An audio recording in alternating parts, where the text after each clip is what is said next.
कान्हा,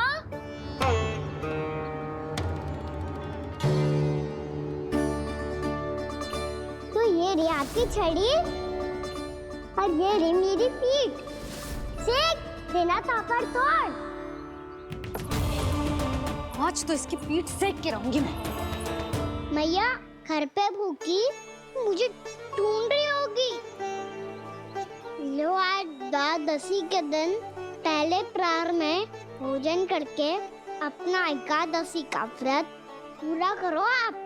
धन्यवाद राजकुमार, पर अभी हमें भूख नहीं है। बहुत सारा काम पड़ा है और अभी थोड़ी ही देर में शंकरी बहन भी अपनी मटकी लेने आती होंगी।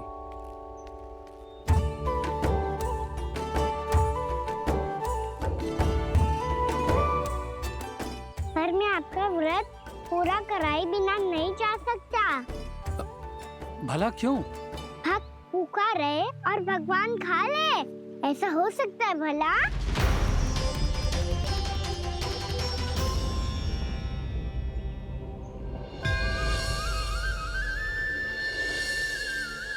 ये कैसा भ्रम हो रहा है मुझे लगता है अपना काम करना चाहिए। द्वादशी के पहले प्रहर में व्रत पूरा करना बहुत आवश्यक होता है, ना तो एकादशी का व्रत भी पूरा ना मानो जातो। इतनी सारी ज्ञान की बातें तुम्हें कैसे पता है लल्ला?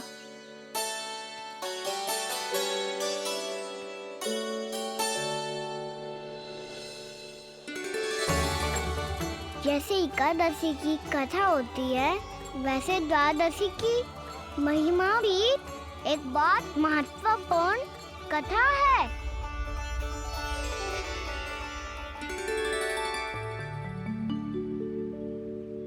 कैसी कथा? बिल्कुल सही समय पे आई हो आप, क्योंकि आपको ये कथा आपको अवश्य सुननी चाहिए।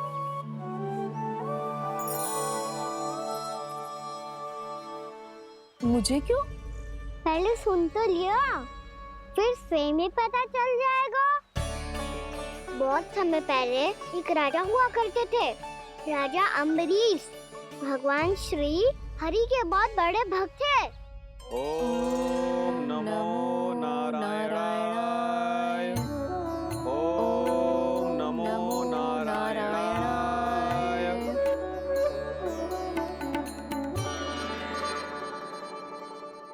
नेक पुण्य के काम करते थे वो। अपनी पत्नी के साथ हरि का नाम जपते रहते थे। उन्होंने 12 माह एकादशी का व्रत करो निर्जल पास किया, और जब उनकी 12वीं एकादशी का व्रत द्वादशी के दिन तोड़ने का समय हुआ, तभी महर्षि दुर्वासा अपनी 100 शिष्यों के साथ उनके महल में पधारे।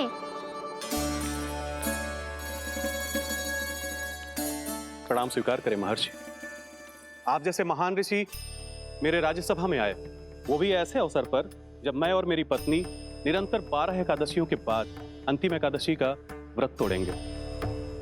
इससे बड़े सौभाग्य की क्या बात हो सकती है हमारे लिए?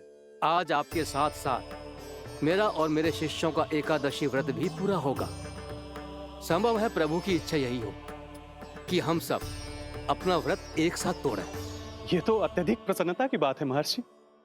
तो फिर ठीक है, हम सब यात्रा से थके हैं। व्रत तोड़ने से पहले हम स्नान करना चाहते हैं। जैसी आपकी इच्छा महर्षि। जब तक आप लोग लौटेंगे तब तक आपके सारे प्रबंध यहाँ हो चुके होंगे।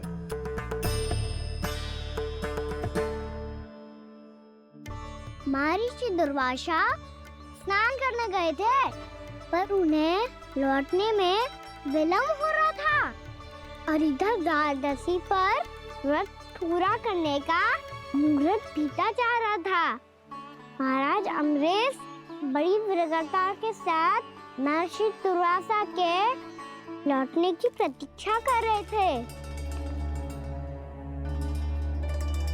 महाराज, व्रत तोड़ने का मुहूर्त बीता जा रहा है, बस कुछ ही समय बचा है। महर्षि और उनके शिष्यों को लौटने में न जाने कितना समय लग जाएगा। मेरा सुझाव है कि आप मुहूर्त समाप्त होने से पहले व्रत अवश्य तोड़ लें। गुरुदेव, हमने महर्षि दुर्वासा को वचन दिया है कि जब तक वो लौटेंगे नहीं तब तक हम व्रत नहीं तोड़ेंगे। इसीलिए मैं उनके लौटने के बाद ही भोजन ग्रहण करूंगा। पर महाराज, मुहूर्त यदि बीत गया और समय रहते हो नहीं आए तो महाराज आपका व्रत पूरा नहीं होगा। महाराज आपको उसका फल नहीं मिलेगा। महाराज 12 एकादशियों का व्रत व्यर्थ चला जाएगा। किंतु गुरुदेव, यदि मैंने भोजन कर लिया तो ये तो अतिथियों का अपमान होगा। आप उचित कह रहे हैं महाराज। भोजन के लिए उनकी प्रतीक्षा अवश्य कीजिए महाराज। पर मुहूर्त रहते हुए एक तुलसी का पत्ता और जल ग्रहण कर लीजिए। इससे आपका व्रत भी पूरा हो जाएगा और अतिथि का मान भी रह जाएगा। आपका सुझाव अच्छा है गुरुदेव।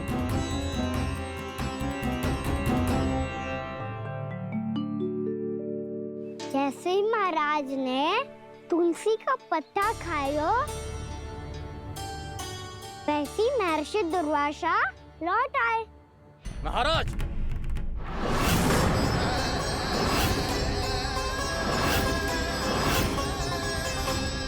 महाराज को उपास तोड़ते देखते बहुत क्रोधित हो गए।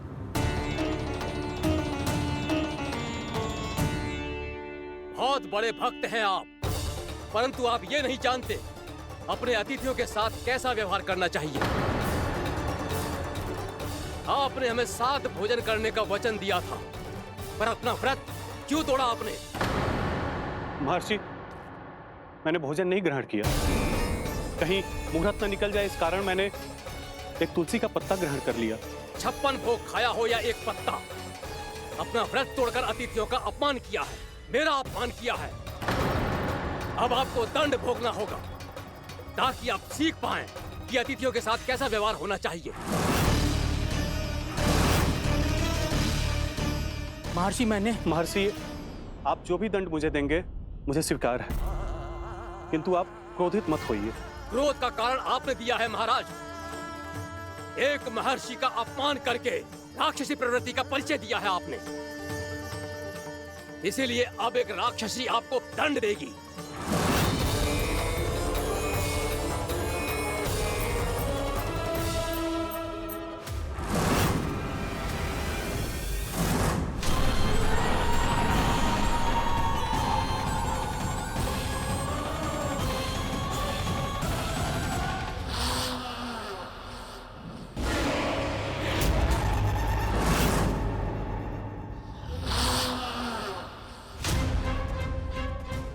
हे प्रभु, यदि मैंने सच में महर्षि का अपमान करने की भूल की हो तो मैं उसका परिणाम भोगने के लिए प्रस्तुत हूं।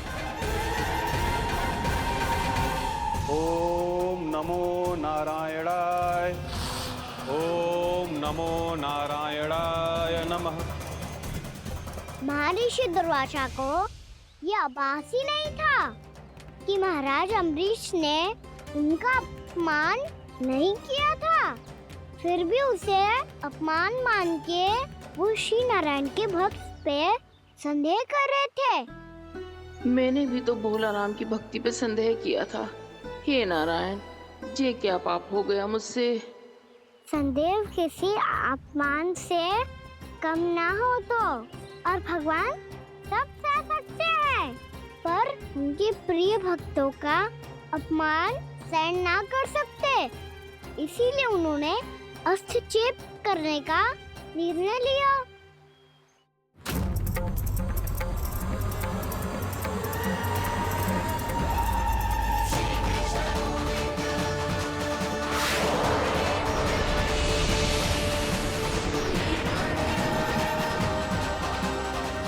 ओम नमो नारायणाय।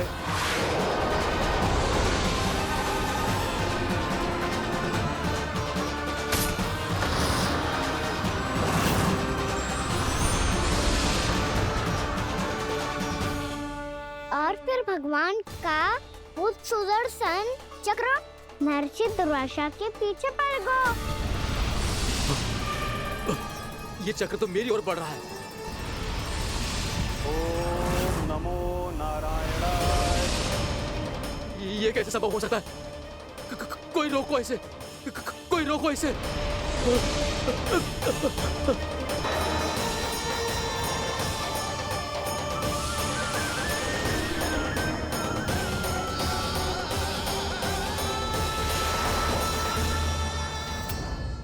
चक्र से अपने प्राण जैसे तैसे बचाते बचाते महर्षि दुर्वासा ब्रह्मलोक जा पहुंचे।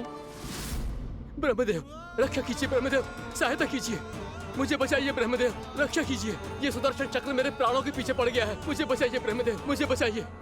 महर्षि, मैं चाहकर भी आपकी सहायता नहीं कर सकता।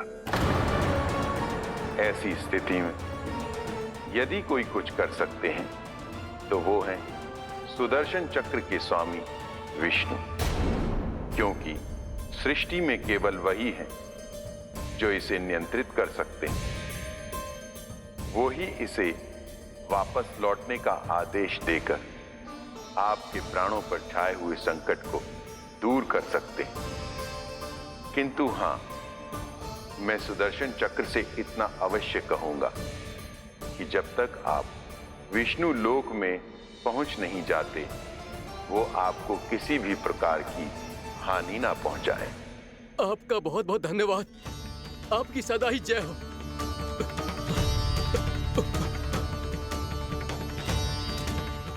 फिर क्या था? भागते भागते महर्षि दुर्वासा सीधे भगवान श्री हरि के शरण में बैकुंठ पहुंच गए। त्राहिमाम प्रभु, त्राहिमाम, मुझे बचाइए, मेरी सहायता कीजिए प्रभु, मेरी सहायता कीजिए। मैं आपके इस चक्र और ऊर्जा से नहीं भाग सकता प्रभु, कृपया करके अपने सुदर्शन को रोकिए, इसे वापस लीजिए प्रभु। यह असंभव है महर्षि। एक बार सुदर्शन चक्र मेरे हाथों से छूट जाए तो अपना उद्देश्य पूरा किए बिना, मेरे भक्तों की रक्षा किए बिना वापस नहीं लौटता। कोई तो उपाय होगा प्रभु, कृपया करके मेरे प्राण बचाइए प्रभु। मैं सुदर्शन की ऊर्जा से जलकर भस्म नहीं होना चाहता प्रभु, आप जो कहेंगे मैं करूँ। वो कर पाएंगे? मैं अवश्य करूंगा, मैं अपनी प्राण रक्षा के लिए कुछ भी करूंगा प्रभु। आपने मेरे भक्त राजा अम्बरीश को भक्ति का कर्तव्य निभाने के लिए अपमानित और दंडित किया है महर्षि, पर भक्त की रक्षा करना भगवान का कर्तव्य है। इसलिए यदि आप भक्त राजा अम्बरीश के पास जाकर क्षमा याचना करें और यदि वो आपको क्षमा कर दे तो ही ये चक्र आपके प्राण लिए बिना लौट सकता है। अन्यथा आप तो जानते हैं महर्षि, मेरे भक्त का अपमान मेरा अपमान।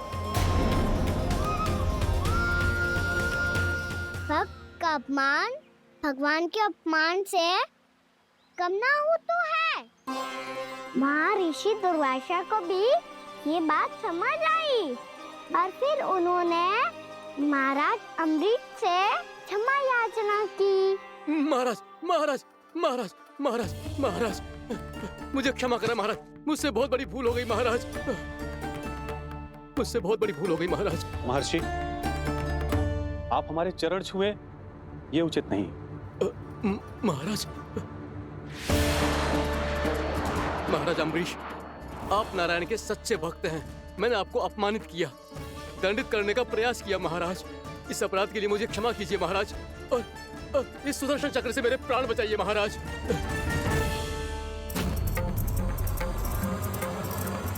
हे महान सुदर्शन, यदि महर्षि के लिए मेरे हृदय में अभी भी वही सम्मान और प्रेम हो जो इनके प्रथम आगमन पे था, तो कृपया आप अपने धाम वापस लौट जाइए।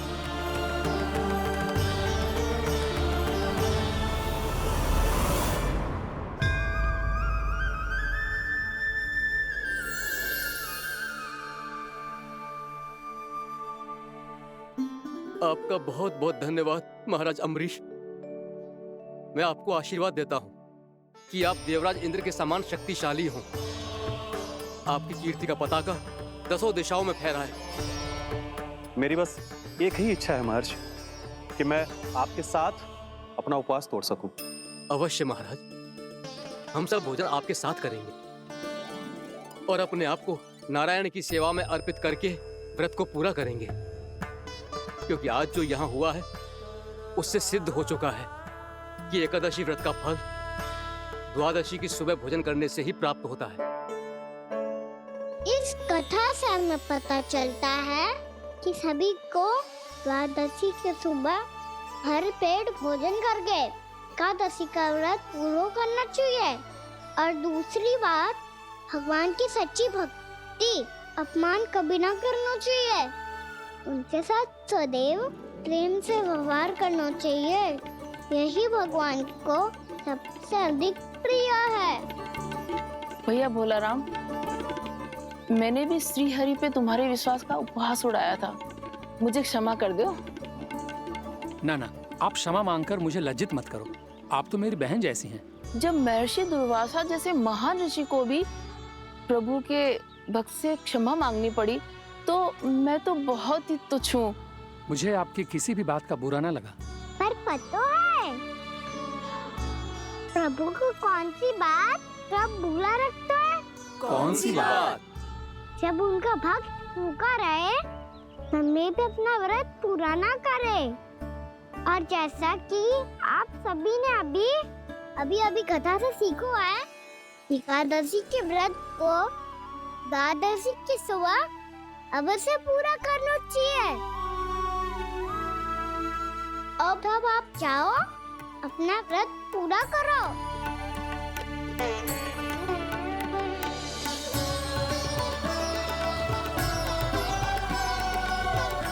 मैं आपके लिए जल लेके आती हूँ।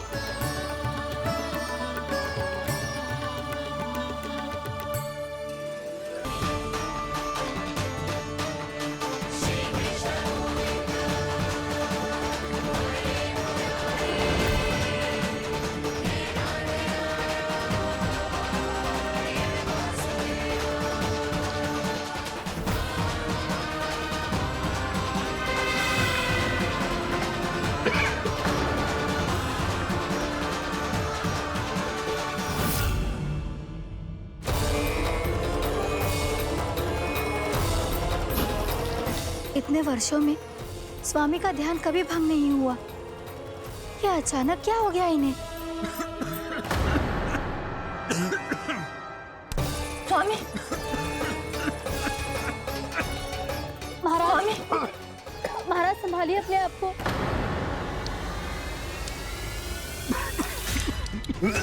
दरबार में वचन दे चुकी हूँ कि सबके समक्ष इन्हें लेके आओगी, किंतु इस स्थिति में ये होगा कैसे? महाराज, कान्हा, कान्हा,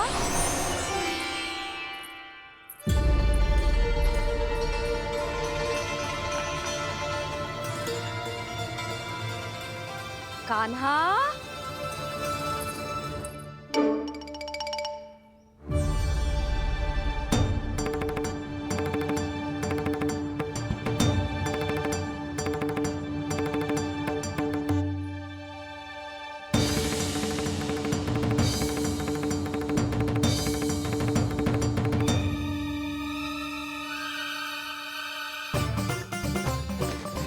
कान्हा, कान्हा, कान्हा, कान्हा, कान्हा,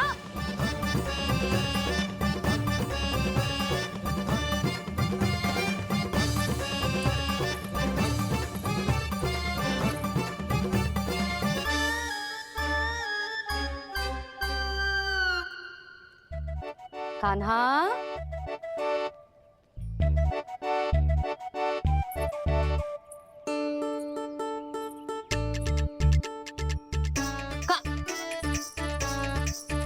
कान्हा रुक जा, रुक कहीं ना। बस बहुत हो गया भूल पे भूल, पर आज तो तूने सीमा ही पार कर दो। पहले मैया को फूल देके प्रसन्न कर तो है, और फिर ऐसी सतानी।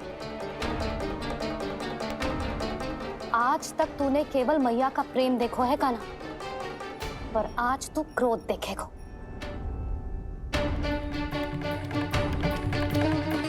मैया, चल भीतर, चल।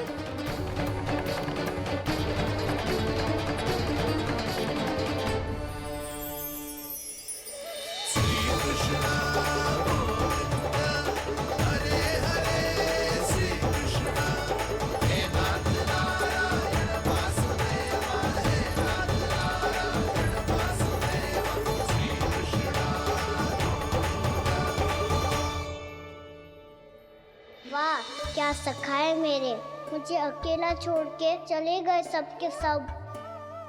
कैसा ढीठ है रे तू, अभी भी दृष्टि बाहर की ओर है तेरी। धन्यवाद दाऊ, कम से कम आप तो हो मेरे साथ।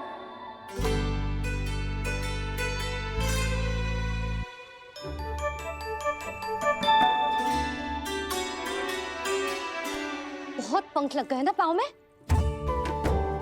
चुपचाप बैठ और कान खोलकर मेरी बात सुन।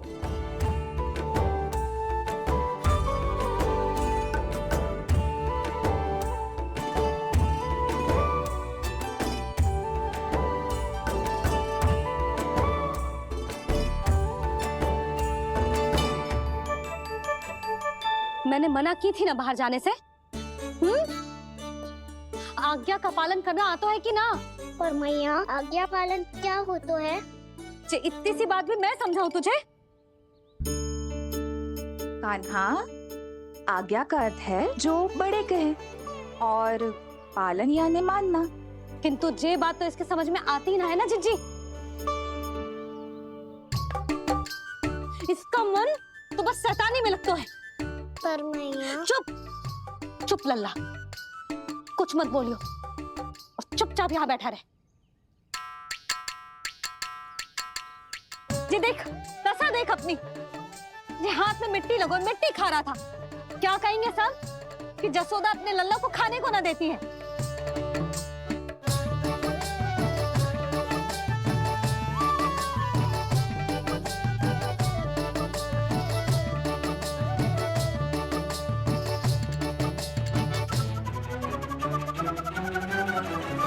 कुल्ला कर।